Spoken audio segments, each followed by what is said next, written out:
শুনবানি সুন্দর কাহিনী, আরো শুনবানি সুন্দর কাহিনী।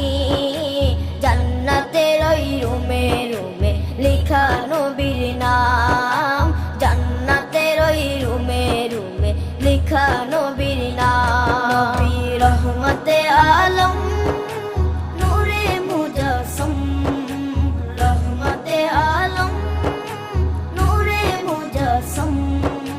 সাহাবীরা আতর বানায় ওই নবীজির ঘাম, সাহাবীরা আতর বানায় ওই নবীজির ঘাম। সাহাবীরা আতর লাগায় ওই নবীজির ঘাম, সাহাবীরা আতর লাগায় ওই নবীজির ঘাম। ও স্তনে হান্নানা একটা খেজুর গাছের নাম।